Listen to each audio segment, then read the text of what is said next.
એકવાર તમારી સમક્ષ સંશોધન પદ્ધતિઓ અને તેનો ઉપયોગ, સંશોધન પદ્ધતિઓનું મનોવિજ્ઞાન, એના વિશે આપણે વાત કરી રહ્યા હતા, જેમાં સંશોધનનો પરિચય મેળવ્યો, સંશોધન સમસ્યા કોને કહેવાય, અને મનોવિજ્ઞાનમાં જ્યારે આપણે પીએચડી કરવું હોય કે સંશોધન કરવું હોય ત્યારે નલ હાઇપોથિસિસ, ઉત્કલ્પના કોને કહેવાય અને જુદા જુદા પરિવર્તિઓનું મહત્વ શું છે સંશોધનમાં, એના વિશે પણ વાત કરી. એ જ રીતે અન્વેષણાત્મક અભ્યાસો કોને કહેવાય અને વર્ણનાત્મક અભ્યાસો કોને કહેવાય, એ બંને વચ્ચે શું તફાવત છે, અને જ્યારે તમે વર્ણનાત્મક અભ્યાસો કરતા હોય ત્યારે કયા પ્રકારની જેને કહેવાય કે આંકડાશાસ્ત્રીય પ્રયુક્તિઓનો ઉપયોગ કરવો, આંકડાશાસ્ત્રનો ઉપયોગ સંશોધનમાં કેવી રીતે કરી શકાય, અને એને ધ્યાનમાં રાખીને રિસર્ચ ડિઝાઇન વિશે આપણે વાત કરી. તેમજ ક્ષેત્ર અભ્યાસો એટલે શું અને પ્રયોગશાળાના અભ્યાસો એટલે શું. તમે બધા જ પ્રાયોગિક મનોવિજ્ઞાન ભણીને આવ્યા છો.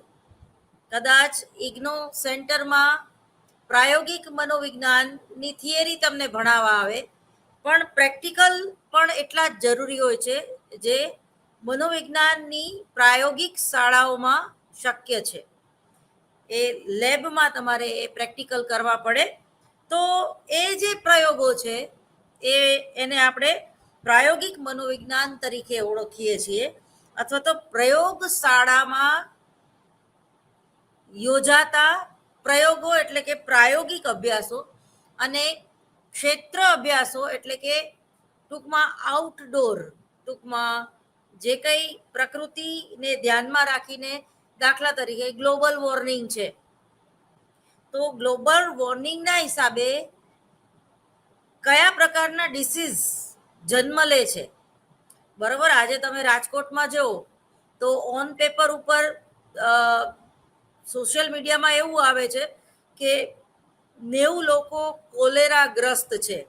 એટલે કોલેરા નામનો જે રોગ છે એ નાબૂદ થઈ ગયેલો રોગ છે. બરાબર, અને છતાં આજે આ ગ્લોબલ વોર્મિંગના હિસાબે જે રોગ ઉપર આપણે વિજય મેળવી લીધો હતો, અને એ જે રસીકરણ કે એના જે વાયરસ હતા એ ખતમ થઈ ગયા હતા, એના બદલે આજે ગ્લોબલ વોર્મિંગમાં, આજના વર્તમાન યુગમાં ટૂંકમાં એ બધા વાયરસો જે છે એ પાછા હવામાં ફેલાણા છે, એ જીવાણુઓ પાછા ઉત્પન્ન થઈ ગયા છે, અને એના હિસાબે આ કોલેરા જેવા રોગો જે સાવ લુપ્ત થઈ ગયા હતા એ આજે પાછું માથું પકડ્યું છે. તો જે ક્ષેત્ર અભ્યાસો છે એ આ પ્રકારના હોય છે, જે કરંટ ટોપિક કે કરંટ જે સમસ્યા છે એને ધ્યાનમાં રાખીને, દાખલા તરીકે આપઘાતનું પ્રમાણ કેમ વધી રહ્યું છે, તો એની પાછળ કયા કારણો હોઈ શકે, તો આને ક્ષેત્ર અભ્યાસો કહેવાય. બરોબર, અથવા તો જે કુદરતી ઘટનાઓને અનુલક્ષીને જે વિષયો પસંદ કરવામાં આવે છે એમાં ક્ષેત્ર અભ્યાસો થતા હોય છે. પછી આપણે સંશોધન ડિઝાઇન અંગે વાત કરી. નિદર્શ એટલે શું, જે તમે ટીવાય બીએમાં પણ ભણી ગયા છો, એની પણ આપણે વાત કરી ગયા. એ જ રીતે નિરીક્ષણ અને રેટિંગ તુલનાઓ અને ચેકલિસ્ટ, તો એ ખાસ વાંચી જવા વિનંતી, તમારી પાસે પુસ્તક છે જ. અને પ્રશ્નાવલી પદ્ધતિ અને મુલાકાત પદ્ધતિનું સંશોધન કાર્યમાં શું મહત્વ છે એના વિશે પણ આપણે વાત કરી. તે જ રીતે પ્રક્ષેપણ પદ્ધતિઓ અને સમાજમિતિ પદ્ધતિઓ વિશે આપણે વાત કરી, જે તમે સોશિયલ સાયકોલોજીમાં પણ ભણી ગયા. એ જ રીતે શબ્દાર્થ વિભેદન તુલના અને ક્યુ શોર્ટ ટેકનિક એટલે શું એના વિશે વાત કરી. પછી ગૌણ માહિતી અને ઉપલબ્ધ માહિતીમાં શું ડિફરન્સ છે, અને આજે જે આપણે વાત કરવાના છીએ એ છે મનોવૈજ્ઞાનિક કસોટીઓ એટલે શું. ખૂબ અગત્યનો ટોપિક, અને તમારી એક્ઝામમાં પણ વારંવાર પૂછાતો હોય છે, એટલે થોડુંક વિશેષ ધ્યાન આપવું પડશે આપણે. અને મનોવૈજ્ઞાનિક કસોટીઓ જે છે એ તમે TYBAમાં ભણીને પણ નથી આવ્યા, એટલે એ તમારા માટે તદ્દન નવો ટોપિક છે, માટે થોડુંક ધ્યાન રાખીને મહેનત કરજો. તો મનોવૈજ્ઞાનિક તથા શૈક્ષણિક સંશોધનોમાં કસોટીઓનું ખૂબ જ મહત્વ છે. બરોબર, કસોટી એટલે શું? કસોટી એટલે આપણે જે પરીક્ષાની એક્ઝામ આપીએ એને પ્યોર ગુજરાતીમાં કસોટી જ કહેવાય. 3 કલાકમાં કે 1.5 કલાકનું જે તમે પેપર આપો છો અને એના ઉપરથી તમારી અભિયોગ્યતા છે એ ચેક થાય છે, તો એને પણ કસોટી કહેવાય. અને જે મનોવૈજ્ઞાનિક કસોટીઓ છે એ ઘણા બધા સંશોધનો આધારિત હોય છે. કોઈ પણ કસોટીની રચના નો પાયો નાખતા અને એની રચના કરતા ખૂબ સમય માગી લે એવું અઘરું કામ છે. અને સંસ્કૃતિ એટલે કે આપણું જે કલ્ચર છે, આપણા જે ભારતીય મનોવલણો છે, આપણું જે DNA છે ટૂંકમાં, એટલે આપણો વારસો, આપણું વાતાવરણ, આપણી સામાજિક પરિસ્થિતિ, આપણી મનોવૈજ્ઞાનિક પરિસ્થિતિ, એ જ રીતે આપણા પોતાનું સ્વાસ્થ્ય, આપણી સાયકોસોમેટિક ડિસીઝથી માંડીને આપણી કોઈ પણ જે સમસ્યા છે એ સંશોધનનો વિષય હોય ત્યારે તો એ પ્રકારની કસોટીઓ જે છે એ એની રચના કરવામાં આવે છે. અને કોઈ પણ સંશોધનમાં એ જુદી જુદી કસોટીઓ જે છે એનો આપણે ઉપયોગ કરીએ છીએ અને એ રીતે આપણું જે સંશોધન કાર્ય છે એ આપણે પૂરું કરતા હોઈએ છીએ. તો મનોવૈજ્ઞાનિક તથા શૈક્ષણિક સંશોધનોમાં, ખાસ કરીને એજ્યુકેશન સાયકોલોજીમાં કસોટીઓનું ખૂબ જ મહત્વ રહેલું છે. શબ્દકોશ અનુસાર જોઈએ તો કસોટીનો અર્થ થાય છે પ્રશ્નોની એક શૃંખલા કે શ્રેણી એવો થાય છે, જે શ્રેણીના આધારે અમુક માહિતી એકઠી કરવામાં આવે છે. પરંતુ મનોવિજ્ઞાનમાં કસોટીઓનો અર્થ થોડો અલગ કરવામાં આવે છે.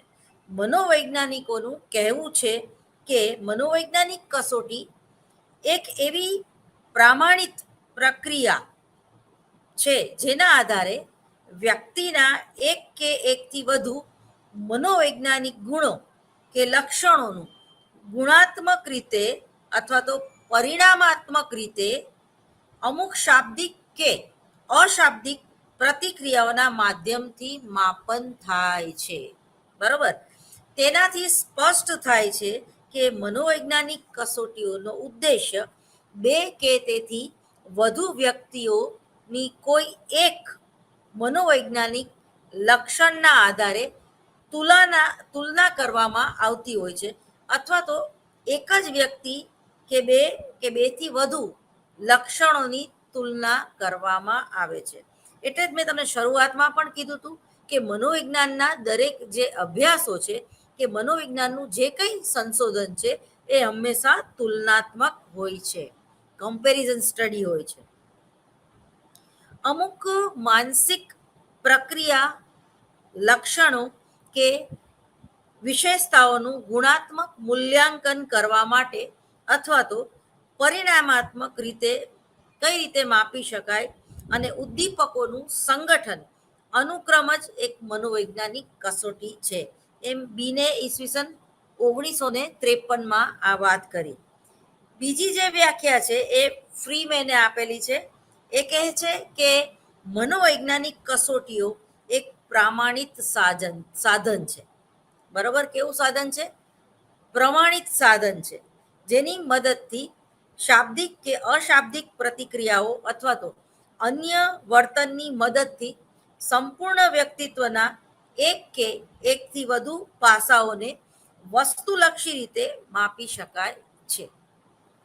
જો તમે જુઓ કે સમાજમાં અમુક વ્યક્તિઓ જે છે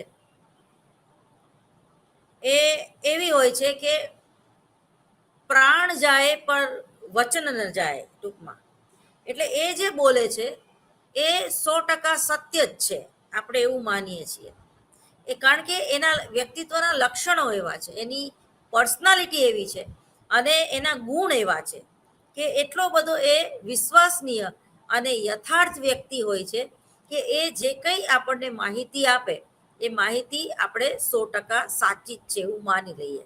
દાખલા તરીકે કોઈ ન્યૂઝ ચેનલ, બરોબર, તો એ ન્યૂઝ ચેનલની વેલ્યુ એટલી બધી હોય છે કે ના, આ ન્યૂઝ ચેનલમાં જે છે એ એનું જે પત્રકારત્વ છે કે એમાં કામ કરતા જે માણસો છે કે એનો જે માલિક છે એ જે સત્ય હશે એને જ છાપશે. એ કોઈ પાર્ટીની ફેવરમાં કે કોઈ પાર્ટીની વિરુદ્ધમાં નહીં છાપે, પરંતુ જે વાસ્તવિકતા હશે એ જ છાપશે. બરોબર. જ્યારે અમુક જે ન્યૂઝ ચેનલ અથવા તો ન્યૂઝ પેપર હોય છે, તો તમે એ વાંચતા હોય સંદેશ, ગુજરાત સમાચાર, દિવ્ય ભાસ્કર કે જન્મભૂમિ, ગમે તે તમે છાપું લઈ લો, તો એમાં ક્યાંક ને ક્યાંક કોઈ ને કોઈ છાપું એવું હશે, અથવા તો એમાં જે પીરસાતા જે ન્યૂઝ છે એ એવા હશે કે જે વર્તમાન સરકારની ફેવર કરતા હોય, અથવા તો જે સામેનો પક્ષ કે અપક્ષ છે એની ફેવર કરતા હોય, અથવા તો એવી જ જાહેરાતોની પસંદગી કરતા હોય કે જેમાં જે વર્તમાન સરકારનો પ્રચાર વધુ થતો હોય અને ઘણીવાર એમાં અતિશયોક્તિ પણ તમને જોવા મળે. એ જ રીતે જ્યારે અવોર્ડ ફંક્શન હોય છે ત્યારે અવોર્ડ આપવાની બાબતમાં પણ કોણ અવોર્ડ આપે છે એ મહત્વનું છે. બરોબર. જ્યાં પૈસાથી અવોર્ડ ખરીદવામાં આવતા હોય તો એવા અવોર્ડની કોઈ વેલ્યુ હોતી નથી, આપણે એને વેલ્યુ કહીએ છીએ. એ જ રીતે જ્યારે અમિતાભ બચ્ચન કોન બનેગા કરોડપતિનું ના હોસ્ટ છે, એટલે કે એ એનું જે કામ છે એ કેટલું બધું સરાહનીય છે. એ જ્યારે બોલે કે દેવીઓ ઓર સજ્જનો, ત્યારે જ આપણે આમ ગદગદ થઈ જઈએ છીએ અને આપણને આપણા દેશને અમિતાભ બચ્ચન ઉપર પ્રાઉડ છે, લતા મંગેશકર ઉપર આપણને એક પ્રાઉડ છે કે અમારા દેશમાં આવી વ્યક્તિઓ છે. બરોબર. પણ એ જ બચ્ચન જ્યારે મેગીની એડ કરે છે ત્યારે મારા જેવા અનેક એવા છે કે જે એને ન પસંદ કરે, જાણે એવું લાગે કે એના વ્યક્તિત્વમાં કંઈક ખરડાઈ ગયું હોય. તો ટૂંકમાં આ જે છે એ કસોટીઓનું જે મહત્વ છે, કસોટીઓની યથાર્થતા, એની વિશ્વસનીયતા અને કસોટીની રચના કોણે કરી છે, કયા સાયકોલોજિસ્ટે કરી છે, અને એ જે વાત છે એ આખી બહાર આવે છે. એટલે ગમે તે કસોટીઓનું કોઈ મહત્વ હોતું નથી. અમુક કસોટીઓની રચના કરતા કરતા 10-10, 15-15 વર્ષ પણ લાગી જાય છે, અને એ જે તે સમયે કે જે કંઈ પરિવર્તન સમાજમાં આવે છે એ પ્રમાણે એ કસોટીઓની રચનામાં પણ ફેરફાર કરવા પડે છે. દાખલા તરીકે આપણા દેશનું બંધારણ, તો સમય શક્તિનો ખર્ચ ન થાય, લોકોને યોગ્ય ન્યાય મળે, તો એક પરિવર્તનશીલ જે મનોવલણ છે આપણા, એને ધ્યાનમાં રાખીને પણ અમુક કલમો જે છે એ ઉમેરવામાં આવે છે અને અમુક કલમ જે છે એ કાઢી નાખવામાં આવે છે. એ જ રીતે અમુક યોજનાઓ છે એ બંધ કરી દેવામાં આવે છે અને અમુક યોજનાઓ જે છે એ શરૂ કરવામાં આવે છે. એ જ રીતે આરક્ષણનો પ્રશ્ન છે, એ જ રીતે જીએસટીનો પ્રશ્ન છે. તો આ જે રીતે રાજનીતિમાં કે બંધારણમાં ફેરફાર જોવા મળે છે, એ જ રીતે મનોવૈજ્ઞાનિક કસોટીઓમાં પણ ફેરફાર જોવા મળે છે. એને સુધારવામાં આવે, એને અપગ્રેડ કરવામાં આવે. જે રીતે આપણે પહેલા નોકિયાનું સાવ નાનું ડબલું આવતું એ આપણે યુઝ કરતા હતા, અને એ એન્ડ્રોઈડ ફોન નહોતો, એમાં ખાલી વાત જ થઈ શકે. એની પહેલાં તમે ભૂતકાળમાં જાઓ તો પેજર જ આપણે યુઝ કરતા હતા. એ માત્ર કોઈનું એસએમએસ જ આવી શકે, એમાં વાત પણ ન થઈ શકે. અને હવે જે ફોનની બધી શોધ થઈ છે, તો એમાં તમે વિડીયો કોલથી અમેરિકા, લંડન, કેનેડા પણ તમે વાત કરી શકો. તો એ જ રીતે મનોવૈજ્ઞાનિક કસોટીઓ પણ અપગ્રેડ થતી જ હોય છે. ઘણીવાર તમને જૂના સિલેબસ પ્રમાણે ભણવામાં આવે, પરંતુ તમારી પોતાની એક ફરજ છે કે નવું શું અપગ્રેડ થયું છે મનોવૈજ્ઞાનિક કસોટીઓમાં.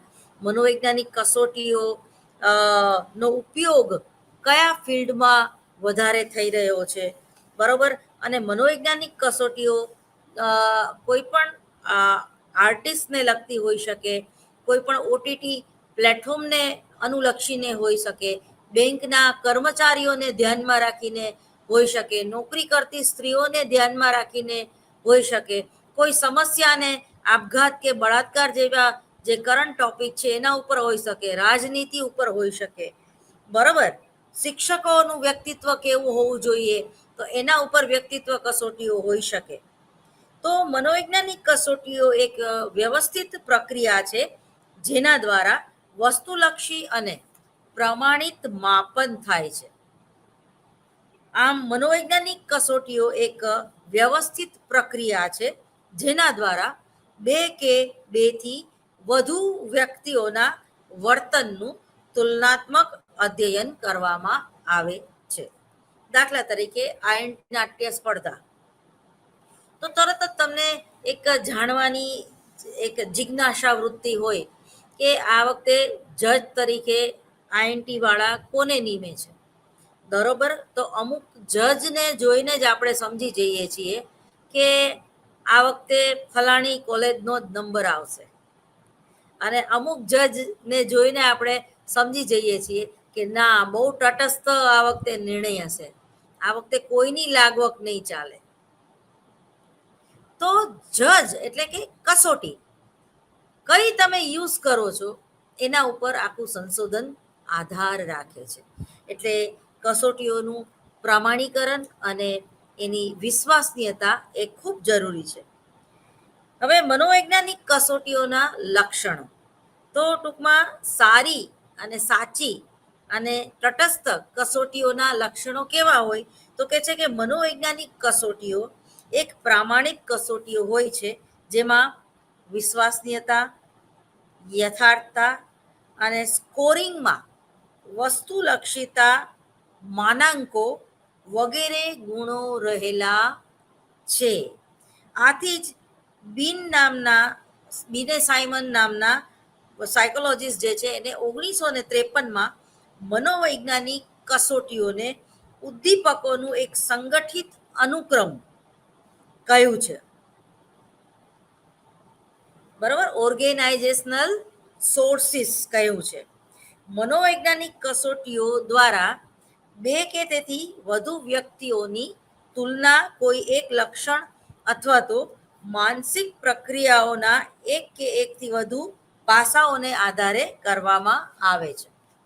મનોવૈજ્ઞાનિક કસોટીઓ દ્વારા વ્યક્તિઓની માનસિક પ્રક્રિયાઓ અથવા તો લક્ષણોનું માપન ગુણાત્મક તથા પરિણામાત્મક રીતે બંને રીતે કરી શકે એ જ કસોટી સારી કહેવાય.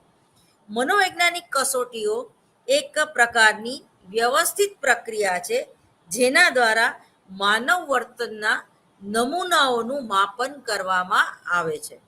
મનોવૈજ્ઞાનિક કસોટીઓની વિગત કે પ્રશ્ન શાબ્દિક પણ હોઈ શકે છે અને અશાબ્દિક પણ હોઈ શકે છે અથવા બંને પ્રકારના હોઈ શકે છે.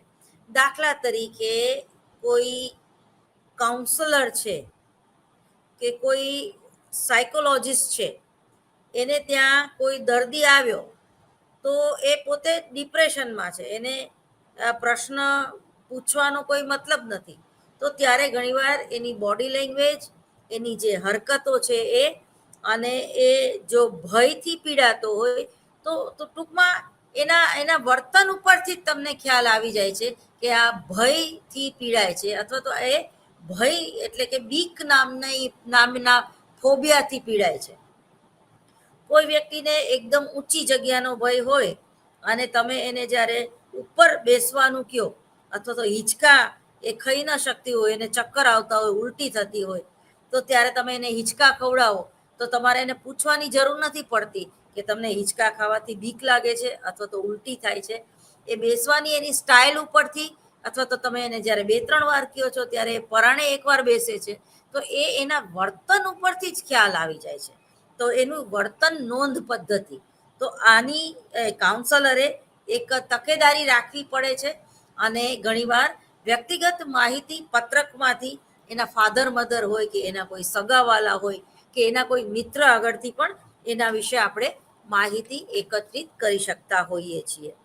તો મનોવૈજ્ઞાનિક કસોટીઓ દ્વારા વ્યક્તિઓની માનસિક પ્રક્રિયાઓ અથવા તો લક્ષણોનું માપન ગુણાત્મક તથા પરિણામાત્મક બંને રીતે કરી શકાય છે.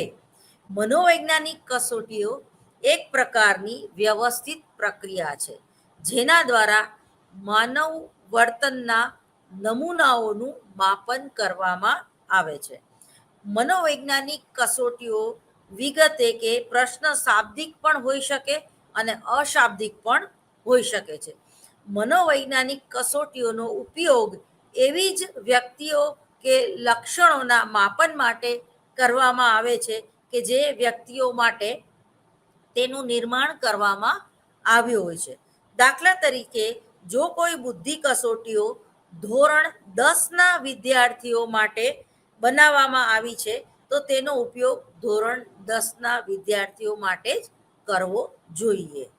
તો મનોવૈજ્ઞાનિક કસોટીઓના જે જુદા જુદા પ્રકારો છે એમાં 2 પ્રકારો મુખ્યત્વે જોવા મળે છે, વ્યક્તિગત કસોટીઓ અને સામૂહિક કસોટીઓ. તો સંચાલનની અવસ્થાઓના માપદંડને આધારે આવા 2 પ્રકારો જોવા મળે છે. વ્યક્તિગત કસોટીઓ એવી કસોટીઓને કહેવામાં આવે છે કે એક સમયે એક જ વ્યક્તિને તે આપી શકાય છે. આ પ્રકારની કસોટીઓ મોટે ભાગે શાળા મનોવૈજ્ઞાનિકો કે સલાહકારો દ્વારા નાના બાળકોને પ્રેરિત કરવા માટે તથા તેને કોઈ પ્રકારની કસોટીઓની પરિસ્થિતિ પ્રત્યે પ્રતિક્રિયા કરવા માટે ઉપયોગમાં લેવામાં આવે છે. વ્યક્તિગત કસોટીઓનું વિતરણ કે સંચાલન કરવા માટે પરીક્ષક વધુ તાલીમબદ્ધ હોય તે અતિ અનિવાર્ય છે તથા આવી કસોટીઓના સંચાલનમાં પરિપ્રેક્ષ્ય વધુ ધ્યાન આપવું પડે છે. કોહઝ નામના જે સાયકોલોજીસ્ટ છે, રિસર્ચર છે, એણે પોતાની બુકમાં આના વિશે જે ટેસ્ટ ડિટેલ માહિતી આપેલી છે. સામૂહિક કસોટીઓ એક એવી કસોટીઓને કહેવામાં આવે છે કે જેનું સંચાલન એક સમયે સામાન્ય રીતે એકથી વધુ વ્યક્તિઓ ઉપર એટલે કે વ્યક્તિઓના સમૂહ પર આસાનીથી કરવામાં આવે છે. એટલે કે સામૂહિક કસોટીઓને એક સમયે એક કરતાં વધુ વ્યક્તિઓ પર એને ઉપયોગમાં લઈ શકાય છે. આ પ્રકારની કસોટીઓના સંચાલનમાં ઓછી તાલીમબદ્ધ વ્યક્તિ હોય તો પણ એ ચાલે. જોડા નામના એક જે રિસર્ચર છે તેમણે માનસિક બુદ્ધિ કસોટીઓ તથા કેટલની જે કસોટી છે બુદ્ધિલબ્ધિ તેના દ્વારા નિર્મિત કર્યું છે કે વ્યક્તિત્વના માપનની કસોટીઓ 16PFનું એ 16PF નામની જે કસોટી છે એ એનું ઉત્તમ ઉદાહરણ છે. હવે સ્કોરિંગના માપદંડને આધારે જે કસોટીઓ રચવામાં આવતી હોય એની આપણે વાત કરીએ તો એમાં 2 મુખ્ય પ્રકાર છે, વસ્તુલક્ષી કસોટીઓ અને આત્મલક્ષી કસોટીઓ. વસ્તુલક્ષી કસોટીઓ એવી કસોટીઓને કહેવામાં આવે છે કે જેના ઉત્તરને અંક આપવાની પ્રતિક્રિયા એટલે કે સ્કોરિંગ પદ્ધતિ સ્પષ્ટ હોય છે અને તે પરીક્ષકોના આત્મલક્ષી નિર્ણયથી બિલકુલ પ્રભાવિત થતી નથી. આવી કસોટીઓની વિગત કે પ્રશ્નોના ઉત્તરોના સ્કોરિંગમાં પણ બધા પરીક્ષણ એક જ નિષ્કર્ષ પર પહોંચે છે. બહુ વિકલ્પીય પદ ખરા કે ખોટા એ મેચિંગ કરવાના પદ વગેરે કસોટીઓ એ વસ્તુલક્ષી કસોટીઓના ઓલામાં પ્રકારમાં આવે છે.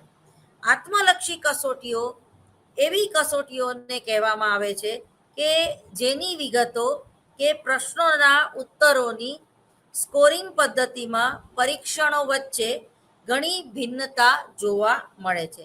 નિબંધાત્મક પરીક્ષા, જેનો પ્રયોગ શિક્ષણ વર્ગ સિદ્ધિના માપન માટે કરે છે, જેને આત્મલક્ષી કસોટીઓનું સાચું ઉદાહરણ માની શકાય.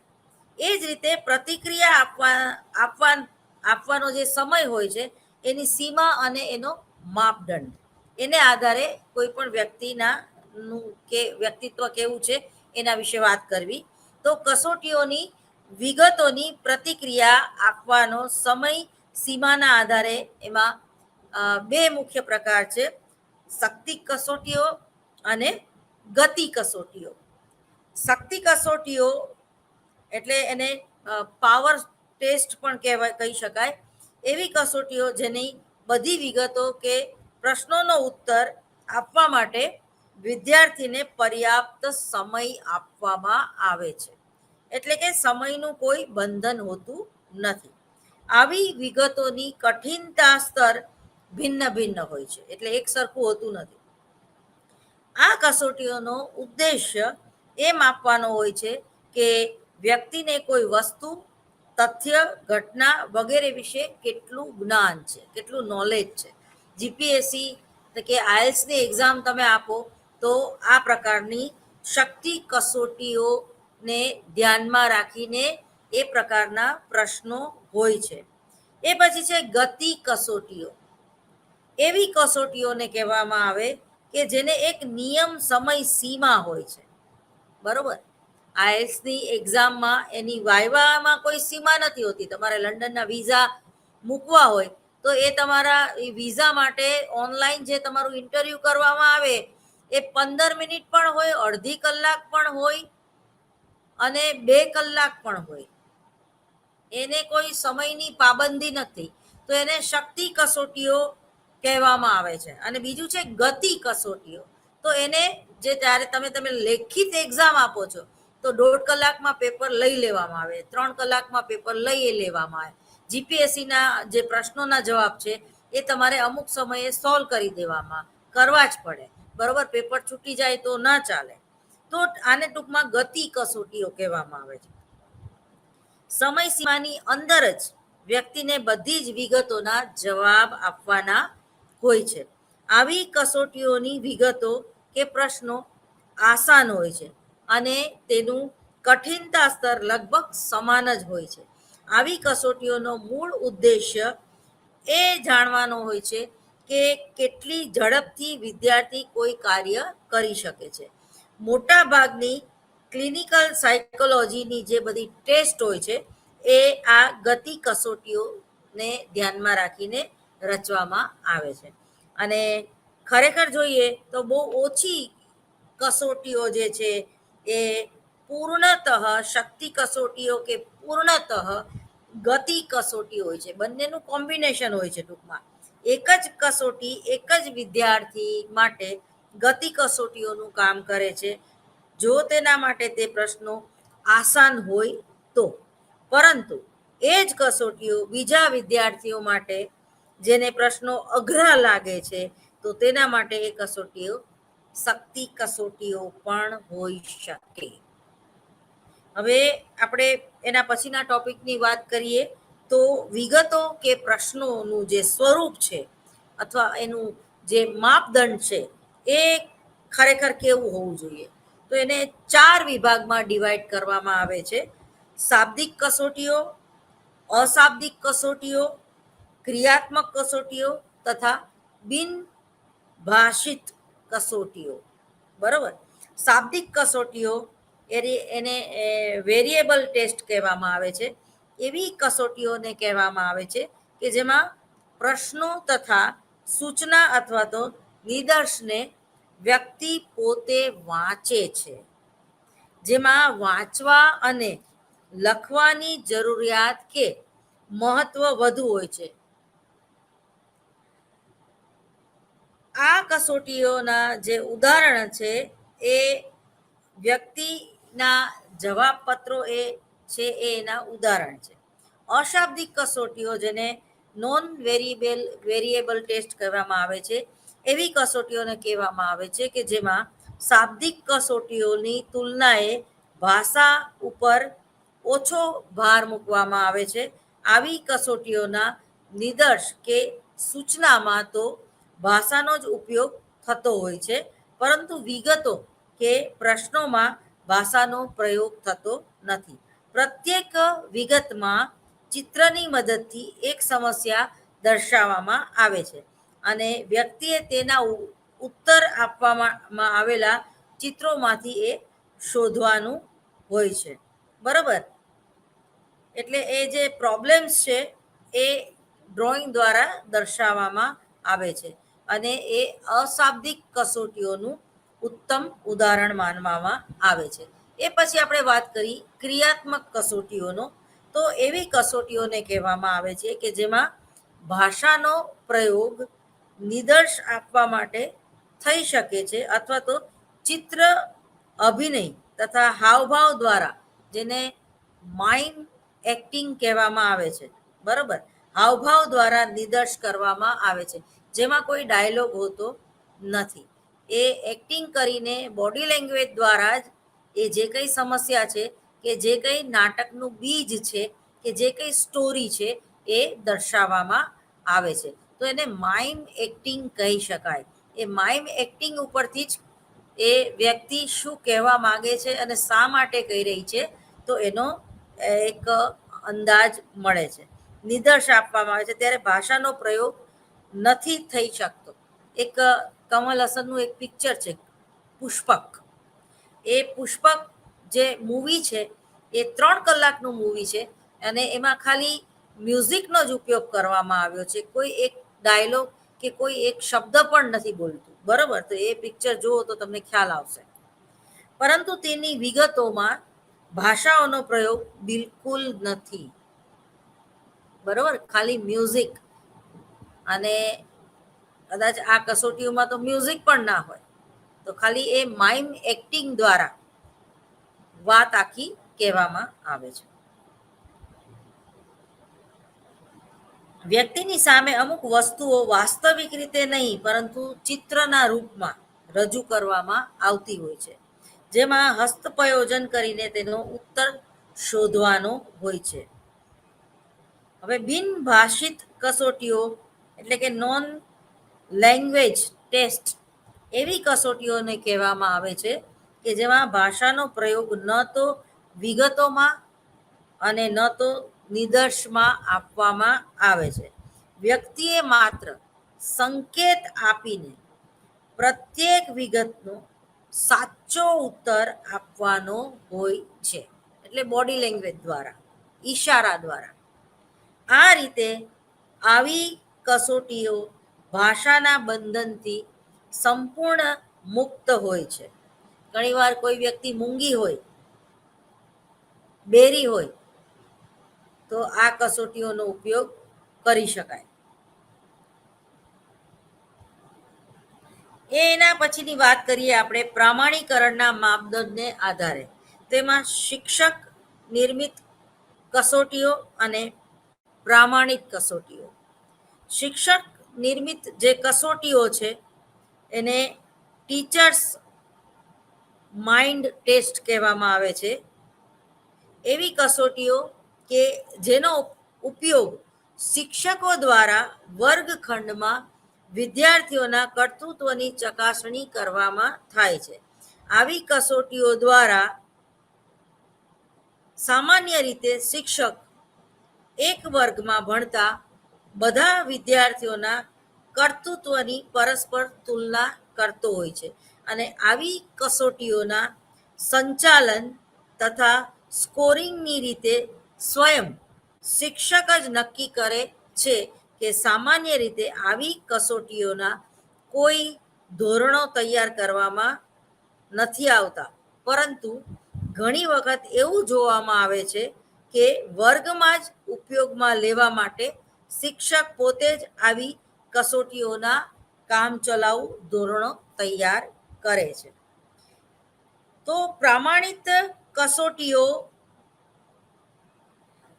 એવી કસોટીઓને કહેવામાં આવે છે કે જે કસોટી વિશેષજ્ઞ અન્ય શિક્ષકો અને પાઠ્યક્રમ શિક્ષકોની મદદથી તૈયાર કરે છે.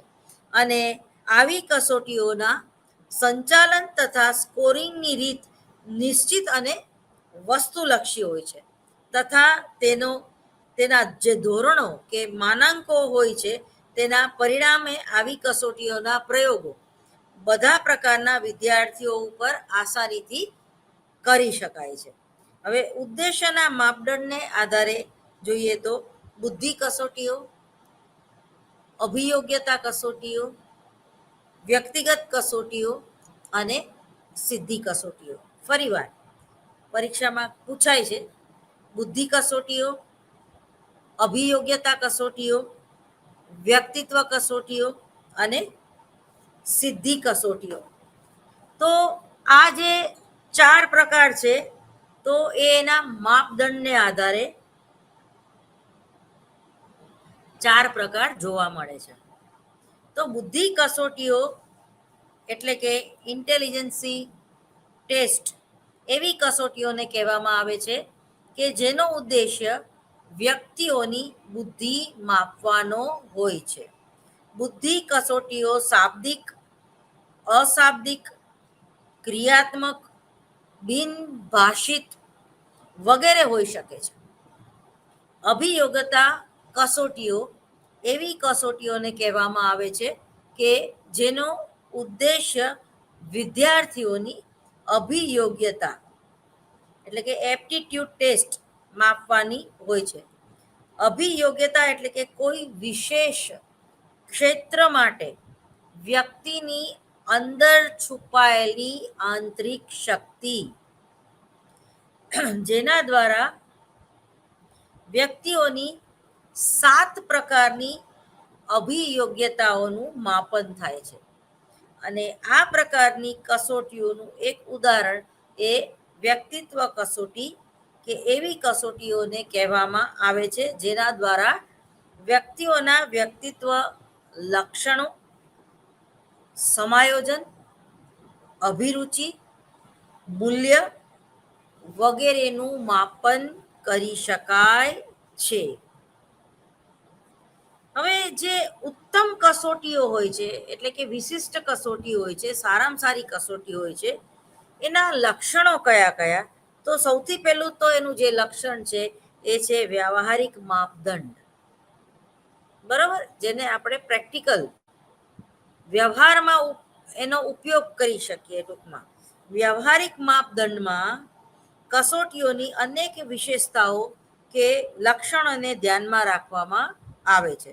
કસોટીઓની પસંદગી કરતી વખતે કે નિર્માણ વખતે સામાન્ય રીતે નીચે પ્રમાણેના જે જુદા જુદા માપદંડ છે એમાં કસોટીઓનો ઉદ્દેશ્ય, ધ્યેય, હેતુ શું છે એ મહત્વનું છે.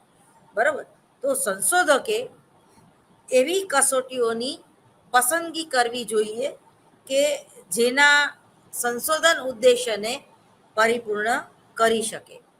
એ જ રીતે સંશોધન જો કસોટીઓનું નિર્માણ કરવા માગે છે તો એવી કસોટીઓ બનાવવી જોઈએ કે જેના સંશોધન ઉદ્દેશ્યની પૂર્તિ કરે છે. બીજું છે સંચાલન કે વિતરણની સુવિધાઓ.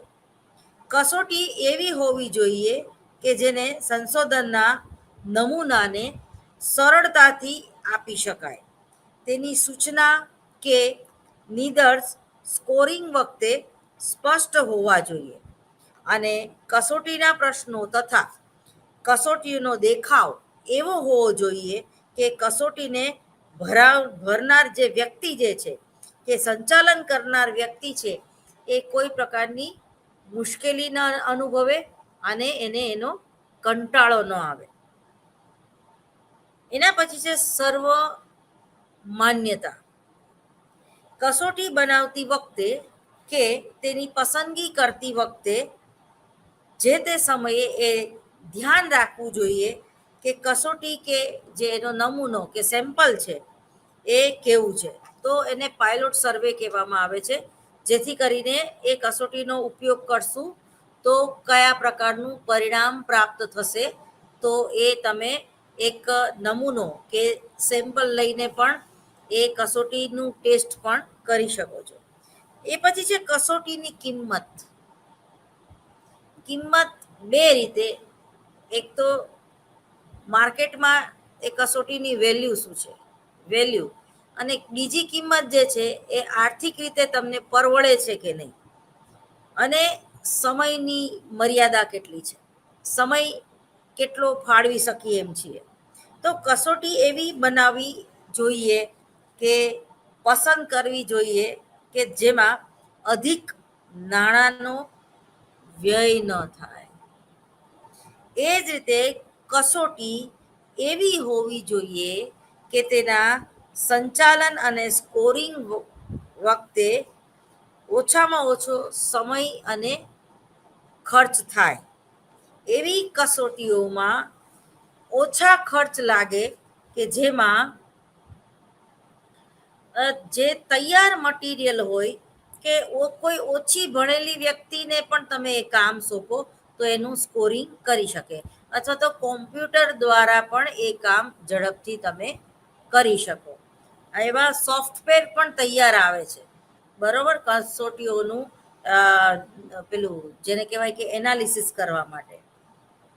દાખલા તરીકે તમે જે ડ્રાઇવિંગ વખતે જે તમે પરફોર્મન્સ આપો છો અને ડ્રાઇવિંગની જે એક્ઝામ આપો છો એ ઓનલાઈન એક્ઝામ હોય છે, તો ફટાફટ જ જેવી તમે એક્ઝામ પૂરું કરો અને 2 કે 3 મિનિટમાં જ એ નીચે જ પરિણામ આવી જાય છે કે ભાઈ તમે આ ડ્રાઇવિંગ લાયસન્સ મેળવવા માટે યોગ્ય છો કે નહીં, બરોબર.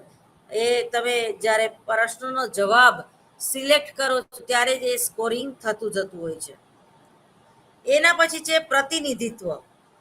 બ્રાઉન નામના સાયકોલોજિસ્ટે ઈસવીસન 1970માં તેમના મત મુજબ એક કસોટી એ સમય પ્રતિનિધિપૂર્ણ બની શકે છે જ્યારે કસોટીઓની વિગતો કે પ્રશ્નો માપવામાં આવતા વર્તન સમાન હોય છે.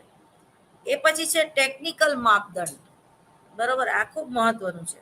કોઈ પણ મનોવૈજ્ઞાનિક કે શૈક્ષણિક કસોટીઓને ઉત્તમ બનાવવા માટે તે કસોટીઓમાં અમુક ટેકનિક કે લક્ષણો હોવા એ ખૂબ જરૂરી છે. વસ્તુલક્ષિતા. કસોટીની વસ્તુલક્ષિતા એટલે કે સંશોધન કે કસોટી નિર્માણકર્તાઓ વચ્ચે પરસ્પર સહમતિ હોય તે.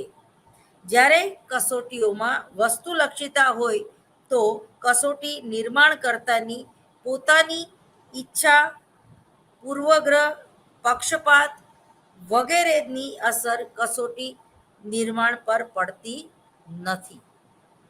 મનોવૈજ્ઞાનિક કસોટીઓમાં વસ્તુલક્ષિતાના બે વિગતો ટૂંકમાં જોવા મળે છે. વસ્તુલક્ષિતા અથવા તો સ્કોરિંગની વસ્તુલક્ષિતા, વિગતોની વસ્તુલક્ષિતા અને સ્કોરિંગની વસ્તુલક્ષિતા. કસોટીઓની વિગત કે પ્રશ્ન એવા પ્રકારના હોય છે કે દરેક વ્યક્તિ તેનો સરખો અર્થ કરે, બરોબર. દાખલા તરીકે પર્યાવરણ અને વાતાવરણ. આપણે મનોવિજ્ઞાનની વ્યાખ્યામાં વાતાવરણ શબ્દ આવે છે કે મનોવિજ્ઞાન એટલે કે એવું વિજ્ઞાન કે જે વર્તનનો અભ્યાસ કરે છે, અને મનોવિજ્ઞાન એટલે કે એવું વિજ્ઞાન કે જે વ્યક્તિના વાતાવરણના પ્રભાવમાં એના વર્તનનો અભ્યાસ કરે છે. તો હવે અહીંયા વાતાવરણના બદલે પર્યાવરણ લખીએ તો પર્યાવરણનો મતલબ ગ્લોબલ વોર્મિંગ સાથે જોડીને કરવામાં આવે. પર્યાવરણનો મતલબ ગરમી છે કે ઠંડી, દૂષિત હવા છે, દૂષિત પાણી છે, તો એ પર્યાવરણ. વૃક્ષની વાત કરવી હોય તો વૃક્ષથી વાતાવરણ સુધરે છે એવું નથી બોલતા, પણ વૃક્ષથી પર્યાવરણમાં સુધારો આવે છે, વૃક્ષ વાવવાથી પર્યાવરણમાં સુધારો આવે છે એવું આપણે બોલીએ છીએ. એન્વાયરમેન્ટલ સાયકોલોજી જેને કહેવાય, બરાબર. તો એ વાતાવરણનો એટલે વાતાવરણ એટલે ટૂંકમાં એમાં વારસો અને વાતાવરણ. વાતાવરણ એટલે તમે કયા એરિયામાં રહ્યો છો એ વાતાવરણ, તમારો ઉછેર કયા વાતાવરણમાં થયો, કઈ જ્ઞાતિમાં થયો છે, કેવા સમાજમાં થયો છે, કેવું વાતાવરણ તમને બાળપણમાં મળ્યું હતું, બરોબર. અને પર્યાવરણ એટલે ભૌગોલિક વિસ્તારની સાથે એને જોવામાં, કનેક્ટ કરીને જોવામાં આવે છે ટૂંકમાં. એટલે વિગતોની વસ્તુલક્ષિતા, કસોટીની વિગત કે પ્રશ્ન એવા પ્રકારના હોય છે કે દરેક વ્યક્તિ તેનો સરખો અર્થ કાઢે. ક્લિયર? આ ત્યારે જ બની શકે કે જ્યારે દરેક વિગત સ્પષ્ટ અને સરળ શબ્દોમાં લખવામાં આવી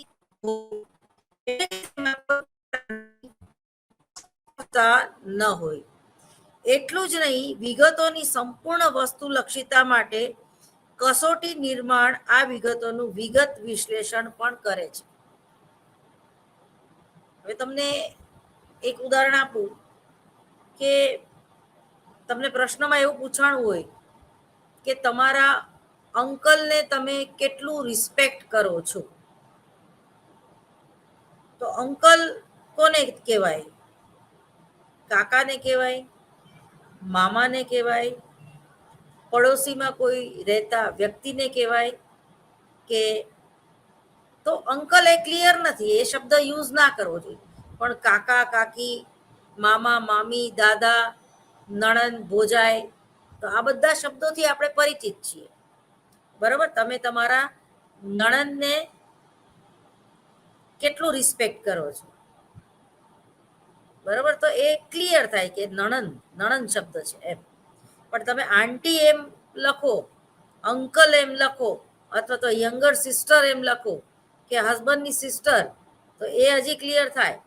તો પણ તમે આ પ્રશ્નાવલી ક્યાંક તમે અમેરિકામાં ભણાવો તો એ તો અંકલ અને આંટીમાં જ સમજે, એ નણંદ ભોજાય એવામાં ન સમજે, બરોબર.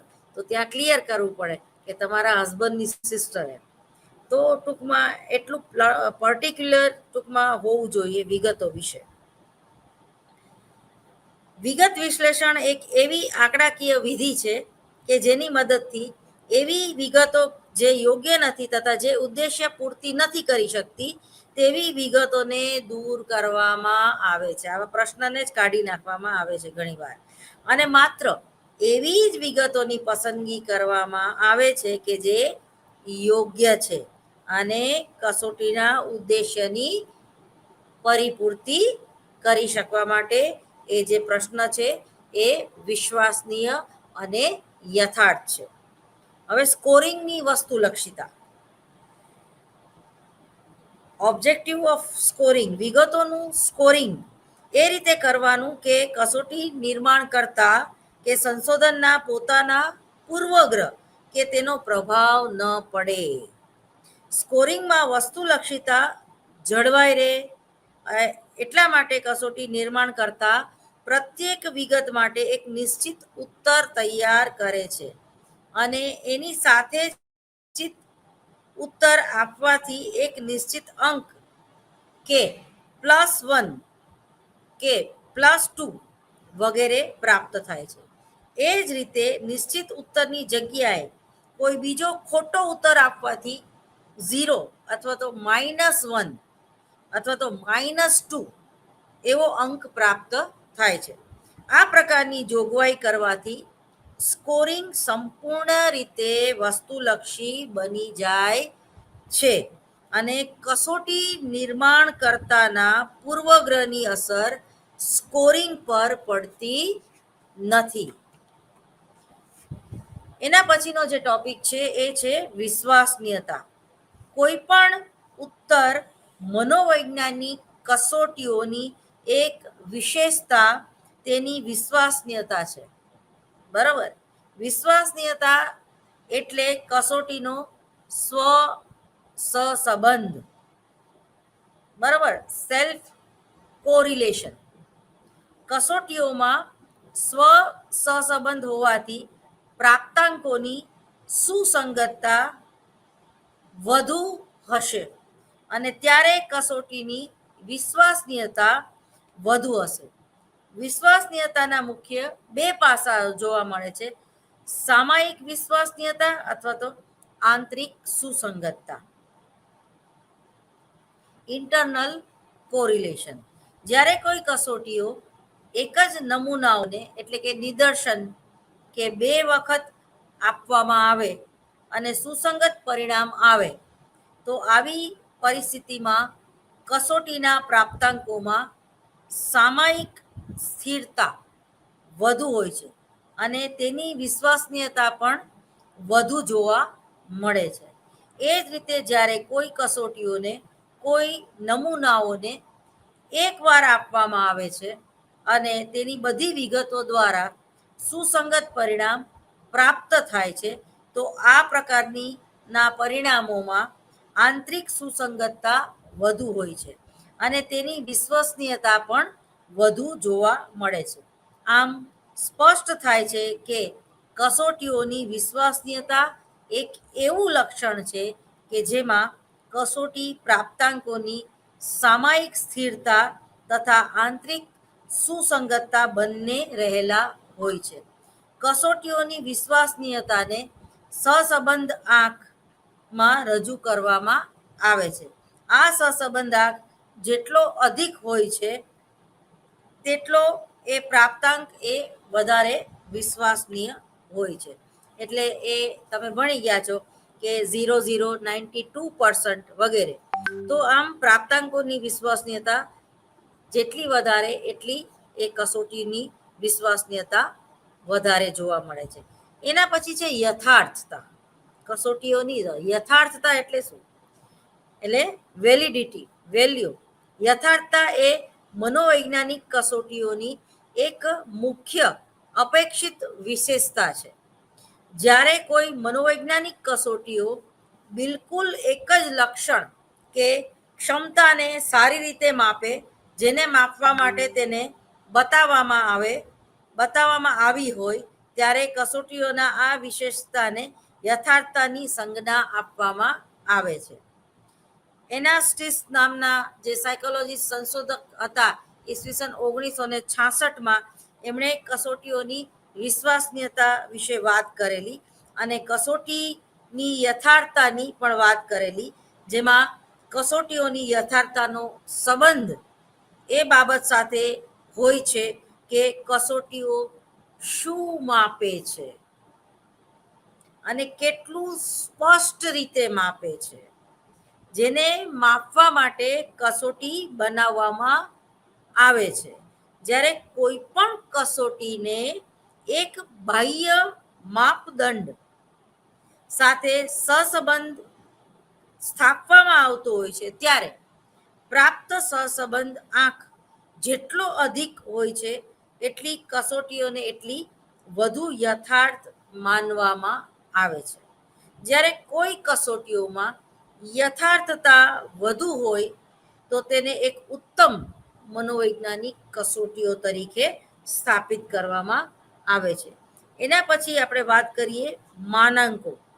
કોઈ પણ મનોવૈજ્ઞાનિક કસોટીઓને ઉત્તમ કહેવા માટે એ આવશ્યક છે કે તેના અમુક ચોક્કસ ધોરણો કે માનાંકો હોય છે. કોઈ પ્રતિનિધિરૂપ નમૂનો જે કસોટી આપવા પ્રાપ્ત થયેલ સરેરાશ અંક, બરાબર, જે કસોટીના ધોરણની સંજ્ઞા આપવામાં આવે છે, એ માનાંકોનો ઉદ્દેશ્ય કસોટી દ્વારા પ્રાપ્ત મૂળ પ્રાપ્તાંક એટલે મેઇન સોર્સ મૂળ ને સમજૂતી કે અર્થઘટન આપવાનો હોય છે. માનાંકો વગર કસોટીઓ દ્વારા પ્રાપ્ત થયેલ અંકનો કોઈ અર્થ રહેતો નથી. દાખલા તરીકે કોઈ વ્યક્તિએ બુદ્ધિ કસોટીમાં 50 અંક પ્રાપ્ત કર્યા. હવે આ 50 અંકનો અર્થ શું છે તેને સમજવું કઠિન પડે. માટે શું આ વ્યક્તિ વધુ બુદ્ધિશાળી છે કે ઓછી બુદ્ધિશાળી છે, આવા પ્રશ્નોનો ઉત્તર નથી આપી શકાતો. પરંતુ જો તેના માનાંકો કે ધોરણો સાથે તે મૂળ પ્રાપ્તાંક 50ની તુલના કરીએ છીએ તો આપણે કોઈ સ્પષ્ટ ઉત્તર આપી શકીએ છીએ. મનોવૈજ્ઞાનિક કસોટીઓના માનાંકો કેટલાક પ્રકારના હોય છે. આ માનાંકોમાંથી કોઈ પણ માનાંકોને કસોટી નિર્માણ કરતા તૈયાર કરતી હોય છે. છેલ્લું એનું જે લક્ષણ છે એ વિભેદનશીલતા અથવા તો ભેદ પરખ રેખા. વિભેદનશીલતા એટલે કે ઉચ્ચ યોગ્યતાવાળા અને નિમ્ન યોગ્યતાવાળા વચ્ચે વિભેદ કરવાની ક્ષમતા.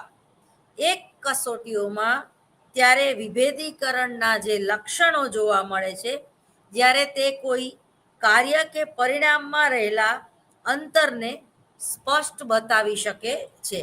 એટલે કે સુયોગ્ય અને અયોગ્ય વિદ્યાર્થીઓ વચ્ચે અંતર સ્પષ્ટ કરી શકાય છે.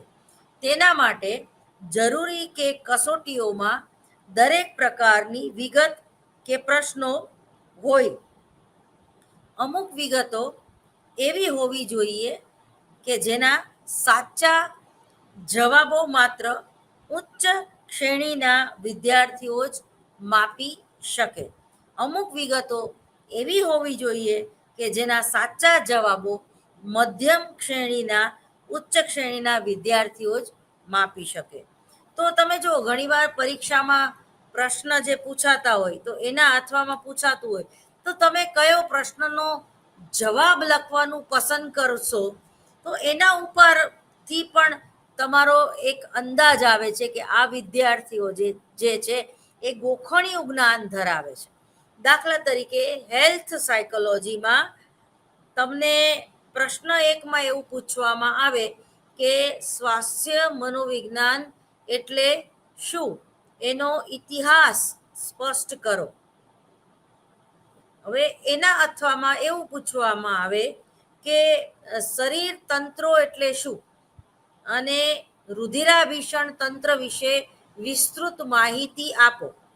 તો માની લ્યો કે તમે હેલ્થ સાયકોલોજી એટલે શું એનો ઇતિહાસ એ પ્રશ્ન લખવાનો જ્યારે તમે પસંદ કરો છો તો એમાં તમારું મૌલિક જ્ઞાન એમ જ વાંચન હોવું જોઈએ અને તમે એમાં જે કરંટ ટોપિક હોય એને એડ પણ કરી શકો.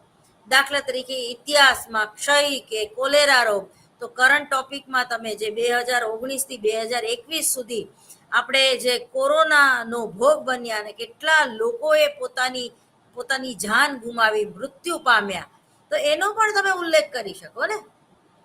બરોબર, તો એ જે છે એ તમારી એ ગોખણિયું જ્ઞાન નથી. એ તમારી જો એ કેપેસિટી હોય, તમારામાં ક્રિએટિવિટી હોય, એ કનેક્ટ કરવાની જો તાકાત હોય તમારામાં, તો જ તમે એ પ્રશ્ન જે છે એ લખવાની હિંમત કરો. પરંતુ રુધિરાભિસરણ તંત્ર તો એ તો દરેક વ્યક્તિનું સરખું જોવાનું અને એ તમે એ પ્રશ્નનો જવાબ ગોખી શકો. પરંતુ એ રુધિરાભિસરણ તંત્ર આખો તમે સરસ મજાનો સમજાવી દીધો, બરોબર, સરસ મજાનું ડ્રોઈંગ પણ કર્યું, બરોબર, પણ તમે એ અને બી ગ્રુપ વિશે એટલી બધી વાત ન કરી શકીએ કારણ કે બી પોઝિટિવ ગ્રુપમાં ના ફાયદા કેટલા કે બી નેગેટિવ ગ્રુપના ફાયદા કેટલા કે ઓ કેમ સર્વદાતા છે અથવા તો બ્લડની વિકૃતિઓ એટલે બ્લડ કેન્સર, તો એ કેન્સર કેવી રીતે થાય છે, બ્લડ કેન્સર, એના વિશે તમે વાત ન કરી શક્યા. એટલે તરત જ જે પ્રોફેસર છે એને ખ્યાલ આવી જાય છે કે આ વ્યક્તિ માત્ર ગોખીને રુધિરાભિસરણ તંત્ર વિશે કે શ્વસન તંત્ર વિશે લખી નાખ્યું છે, પરંતુ શ્વસન તંત્રની ખામીઓ અથવા તો સાયકોસોમેટિક ડિસીઝમાં શ્વસન તંત્રની ભૂમિકા સ્પષ્ટ કરો. તો એ જે એપિલેપ્સી વિશે તમે ખાલી વ્યાખ્યા લખી શક્યા, પણ એપિલેપ્સીમાં શું થાય છે અને ખરેખર એપિલેપ્સી કોને કહેવાય અને એ મટાડી શકાય છે કે નહીં, એની તમે વાત ન કરી શક્યા. એટલે પરીક્ષા લક્ષી જ્યારે તમે તૈયારી કરો છો ત્યારે તમે પાસ થઈ જાઓ છો અથવા તો માંડ તમને સેકન્ડ ક્લાસ આવી જાય છે, પરંતુ ફર્સ્ટ ક્લાસ તમારો નથી આવતો. બરોબર, ડિસ્ટિંક્શન તો કેવા લોકોનો આવે કે જેની યાદશક્તિ પણ સારી હોય અને જેમાં ક્રિએટિવિટી પણ હોય અને વર્તમાન પરિસ્થિતિને સાંકળીને કોઈ પણ રજૂઆત કે જવાબ લખતા આવડે. Okay, time is over. મને રજા આપશો. નમસ્કાર.